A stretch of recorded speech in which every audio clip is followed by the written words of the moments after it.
Assalamualaikum warahmatullahi wabarakatuh. Hari ini, saudara-saudara yang terhormat, akan kita sambung lagi hal ihwal yang berkenaan dengan tasawuf. Hari ini kita akan membicarakan bagaimana hati. Ketahuilah bahwa sungguhnya hati apabila telah dikosongkan daripada kecintaan akan dunia, apabila dikosongkan daripada kerakusan kepada hati, atau dikosongkan dari ambisius, hendak mendapat pangkat, hendak mendapat kedudukan. Kalau sudah kosong, isi. Sesudah kosong dari keinginan dunia, harta, ambisius kepada pangkat. Lalu yang kosong tadi diisi. Asa isinya. Ingat akan akhirat. Mementingkan kepada bakal yang akan dibawa ke akhirat itu.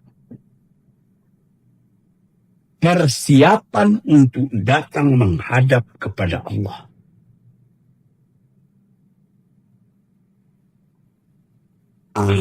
Kalau ini sudah hati yang dikosong daripada kehendak dunia tadi, dinegatifkan kepada dunia, dipositifkan kepada akhirat. Itulah permulaan dari terbukanya jalan. Karena kadang-kadang mata kita disilaukan oleh barang yang fana, sehingga kita lupa kepada barang yang baka.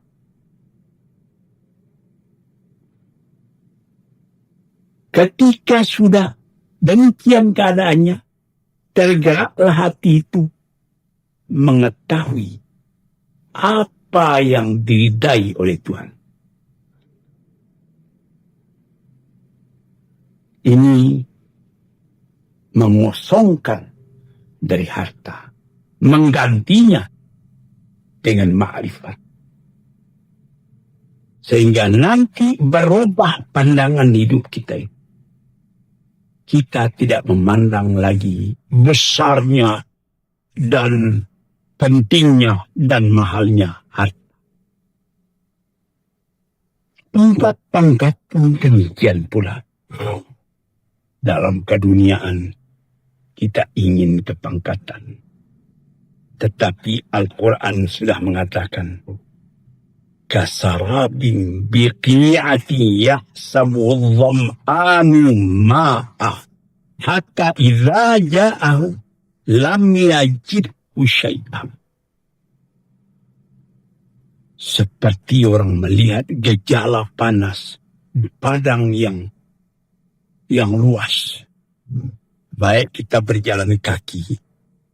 Saya sudah pernah berjalan kaki di tahun 1927 dalam umur baru 19 tahun. Dari Mekah menuju Jeddah karena uang tidak ada. Malamnya kami bermalam di bawah terang bulan. Pagi-pagi tersentak tidur. Bulan sudah mulai gelap cuacanya. Matahari mulai naik, kami sembahyang subuh. Sesudah itu berjalan kaki lagi. Kira-kira pukul 9, panas sudah mulai terik. Yang akan ditempuh jauh lagi. Bahra namanya. Di situ kelihatanlah air. Yahsabuhu dham'anu ma'ah. Disangka oleh orang yang haus bahwa itu betul-betul air. Seorang danau, orang meninjau seperti lautan danau nampaknya. Tambah haus. Ditempuh. Sesudah ditempuh, tidak ada air tadi.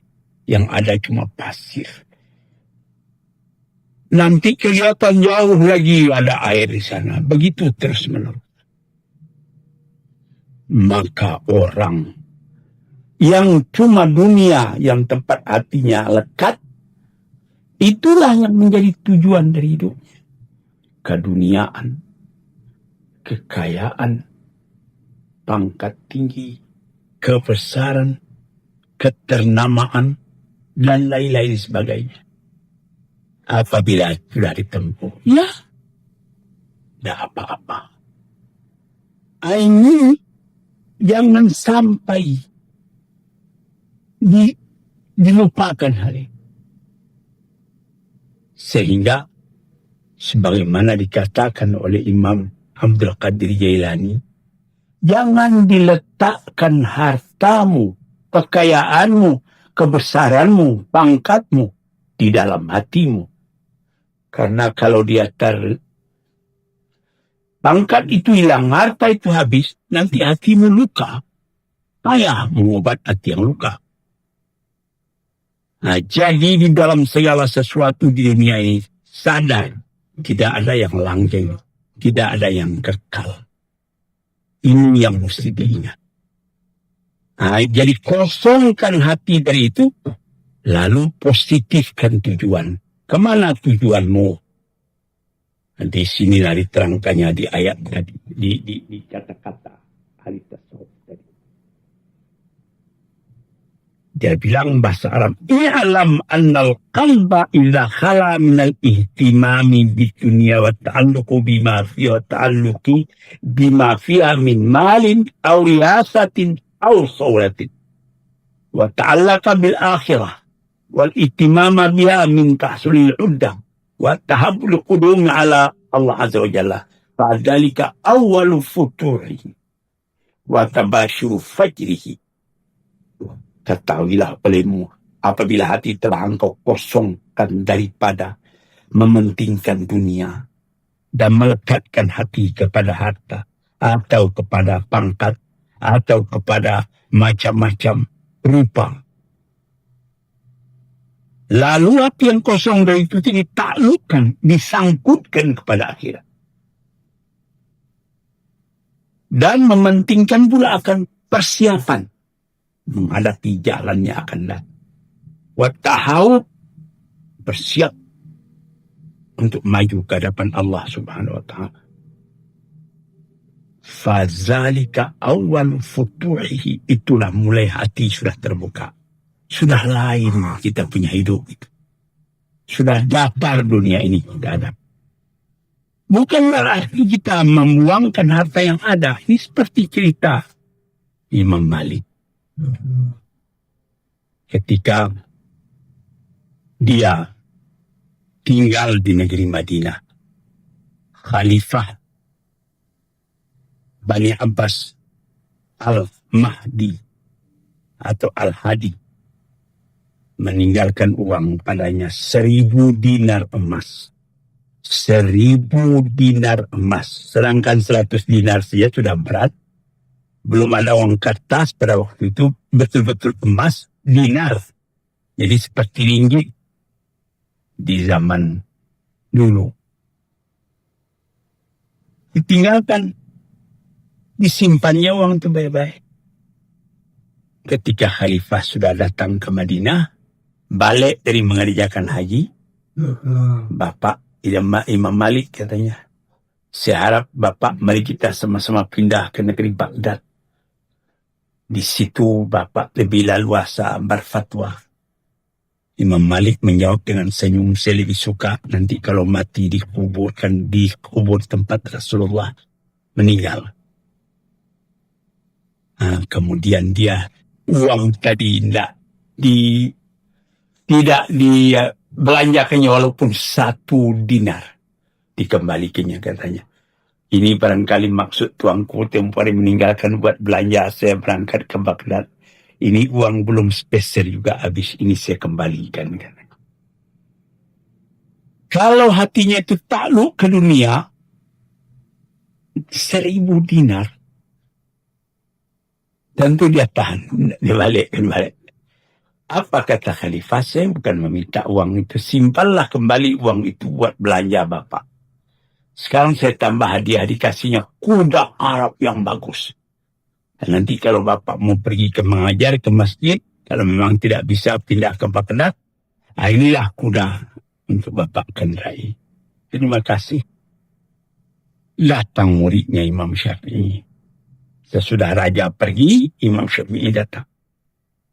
Ini kuda dari mana ini, Pak? Bapak guru. Ini hadiah Khalifah Al-Hadi. Bagus sekali. Memang bagus. Dan ini sesuai buat pakaianmu. Ambillah buatmu kuda ini. Jadi tidak lekat harta itu dalam hatinya. Uang dia simpan. Kalau datang orang minta dia kasih. Kuda yang begitu bagus dikasihnya kepada muridnya. Katanya, naam wa khair. Walayak bika katanya. Memang bagus di kuda. Tapi yang layak mengendalinya engkau. Nah, itu orang yang hatinya kosong dari dunia, tapi ada yang lebih tinggi dari dunia yang dia inginkan. Yaitu persiapan buat menuju hari akhirat. Orang-orang yang seperti itu bukan dia miskin. Dia kaya. Kenapa? Siapa yang dikatakan kaya? Orang yang tidak banyak keinginannya dalam dunia ini, itulah orang yang kaya. Siapa orang miskin yang terlalu banyak keinginannya? Sudah ada merek mobil yang bagus, Holden, belum puas, dia minta Mercedes. Sudah dapat Mercedes, belum puas, dia minta Rolls Royce. Belum puas, diminta yang lebih tinggi lagi. Atau yang lain-lain. Orang karena hatinya tidak takluk kepada cita-cita yang lebih tinggi. Jadi dalam kata ini, Ibnul Qayyim mengatakan, orang yang sudah kosong hatinya daripada dunia, tidak lagi lekat harta atau kebesaran. So, ini yang saya pernah mengatakan, orang yang besar, ialah yang tidak tahu bahwa dia besar.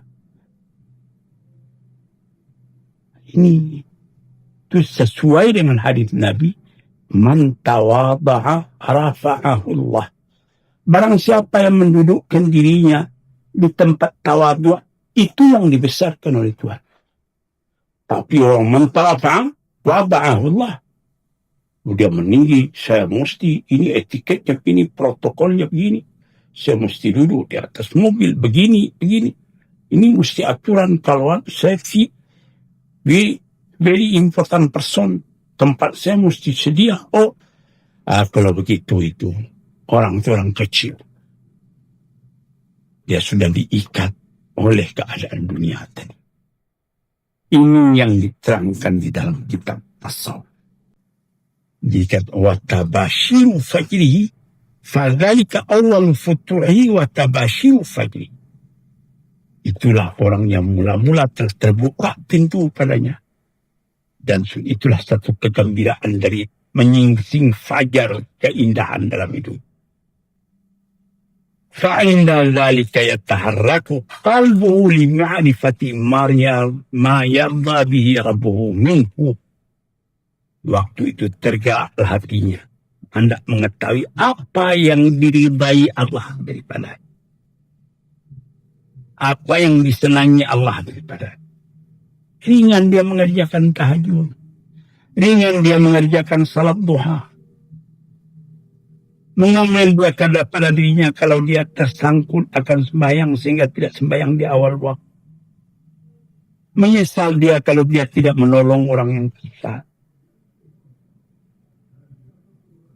Maka tuan-tuan yang terhormat, fayaf'aluhu, dikerjakannya lah apa yang disenangi oleh Allah, didekatkannya dirinya kepada Allah, dan dijauhinya apa yang Allah tidak senang. Inilah tanda dari iradatnya atau kemauannya yang sudah positif untuk mendekati Allah. Inilah kekayaan yang arduha samawati wal ardh, yang luasnya seluas langit dan bumi. Karena fa inna kullaman aikana biliqa'illah wa innahu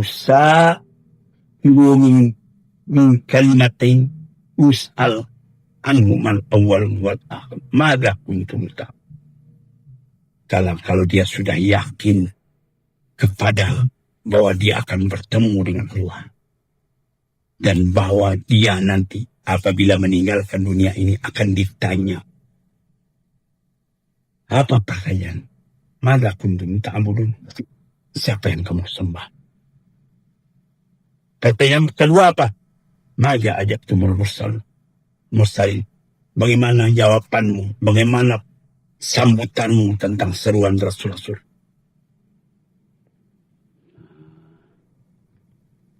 Jadi orang seperti demikian terdapat tidak. Dia mesti sadar mencari ma'rifat kepada yang disembahnya dan mencari jalan supaya sampai kepada yang disembahnya. Kalau sudah tamakun, sudah mendalam, futiha lahu babul insi wal qalwa wal wihdah wal amakin khaliyah. Hari lainnya. Kalau sudah dibukakan hati ke sana, bertukar keinginan. Kalau dulunya ingin ramai-ramai, nah sekarang ini khalawah yang dia senang. Seni-suni, sendiri-sendiri. Tempat-tempat yang sepi. Orang takut kesepian, dia senang sepi. Sepi dari manusia, tapi dia ramai dengan Allah dan dengan malaikat. Tahdau fil aswat wal harq. Tenang suara, tenang gerak. Tidak ada yang lebih disukainya daripada itu. Sebab kekuatan terletak dalam hatinya dan dalam iradatnya, dalam kemauan. Tertutup pintu-pintu yang lain yang akan memisahkannya daripada cita-citanya tadi, yang akan memecah kepada hatinya. Senang hatinya sendiri, kacau pikirannya, duduk beramai-ramai. Karena ini bicarakan dalam beramai tadi cuma hal dunia. Lama-lama ditutup, dibuka pintu tadi oleh Tuhan. Terasa halawatul ibadah, manisnya ibadah.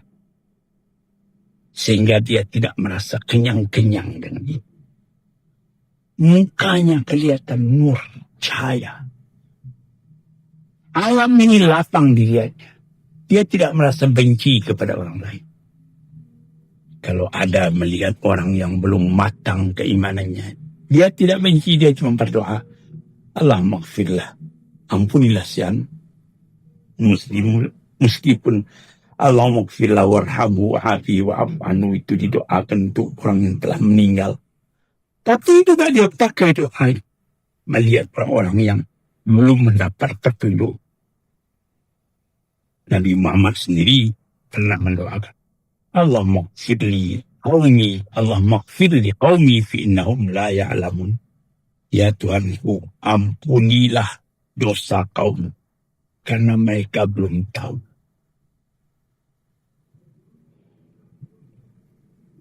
Jadi tuan-tuan yang terhormat, orang yang begini telah merasa lazat, kepuasan, kesenangan yang lebih daripada kesenangan main-main dalam dunia ini, menuruti syahwat. Cobalah, saya muda akan kaji pemuda-pemuda yang sedang naik nafsunya, melihat perempuan cantik misalnya, hatinya tertarik, perempuan itu pun merayu, lalu dia mengerjakan pekerjaan yang melepaskan nafsu. Sesudah itu nanti dia menyesal. Sudah dapat bahaya dari kehidupan, dan dia menyesal. Dunia ini seperti orang haus minum air. Tapi air diminum, air laut. Tambah diminum, tambah haus.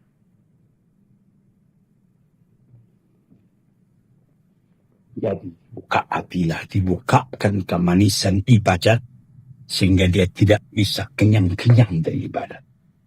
Dia rasakan kepuasan, ketentraman hati.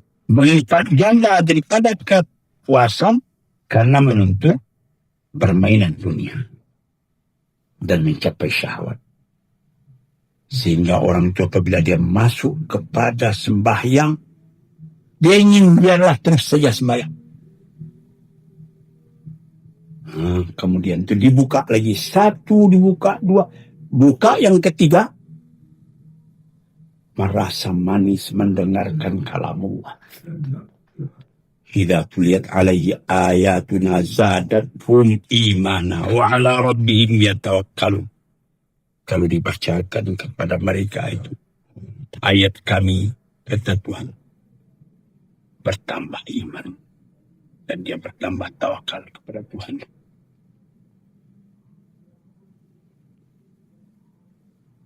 Kalau didengarnya itu ayat, tentram hati. Sebagaimana tentramnya hati seorang anak kecil apabila diberikan kepadanya permainan yang akan dia pegang. Buka lagi. Berapa buka? Kalau sudah sampai dibuka lagi pintu, kelihatanlah olehnya kebesaran Allah, kenikmatan Allah, kamal, jamal, jalal, kesempurnaan, keindahan, kemuliaan, dan kesempurnaan dari sifat-sifat Tuhan dan hikmah-hikmah Tuhan. Dan arti-arti dari tiap ayat itu terbaca. Sebagaimana saya baca dalam sejarah Iqbal, bagaimana membaca Quran ayah katanya kepada ayahnya. Ayahnya menjawab, baca dengan tekun seakan-akan engkau rasai nanti bahwa Quran itu turun kepada engkau. Terasa.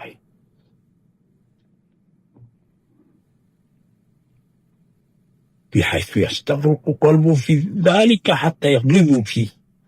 Sehingga tenggelam hatinya ke dalamnya. Sehingga gaib dalam itu. Dan merasa dalam hatinya bahwa dia sudah masuk ke alam yang lain. Bukan alam manusia yang biasa ini. Saudara-saudaraku yang terhormat. Ini beberapa dalil yang disebutkan halawatul iman. Man laqa halawatul iman. Orang yang merasai akan manisnya iman itu. Saudara-saudara yang terhormat, ini beberapa peringatan yang moga-moga saja menjadi pedoman dalam hidup kita. Pintu-pintu itu dibuka satu demi satu. Sesudahnya merasakan dekat kepada Tuhan dari raih di dalam Tuhan, dibuka lagi pintu. Apa? Malu kepada Tuhan. Malu. Padahal Tuhan tidak kelihatan, tapi Tuhan terasa dalam hati. Sehingga dikatakan dalam ayat al-ihsan an ta'budallah ka'annaka tarahu fa illam takun tarahu fa innahu yarak. Engkau menyembah kepada Allah seakan-akan engkau lihat Allah. Dia tidak bisa engkau lihat, tapi dia melihat engkau. Mata tidak bisa melihat, hati bisa melihat. Dibuka lagi itu pintu. Itulah nur yang jatuh ke dalam hati.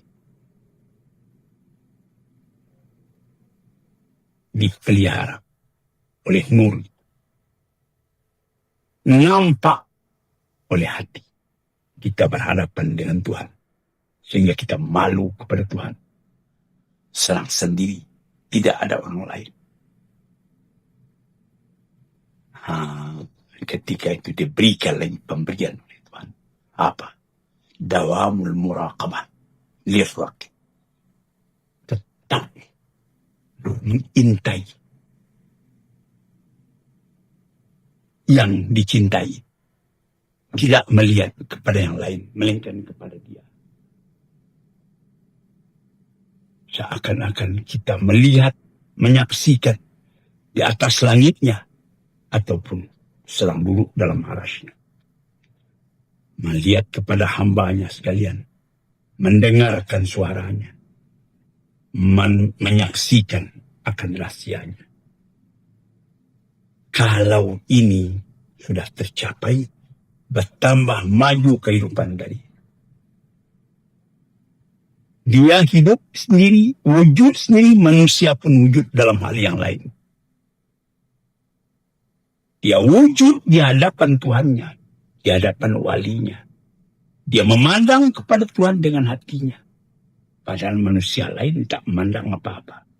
Sebab dia tidak diberikan syahadah. Melainkan yang ada syahwat dunia. Fahuwa yarahu. Allah memandang dia meskipun dia tidak memandang Allah. Dan tidaklah mereka memandang kepadanya, melainkan sebab dari kesadarannya akan wujudnya. Hadirin yang terhormat, cukup sekian dulu. Nanti insyaAllah di hari yang lain dalam fasal tasawuf ini kita sambung lagi keasyikan kita memandang Tuhan itu. Assalamualaikum warahmatullahi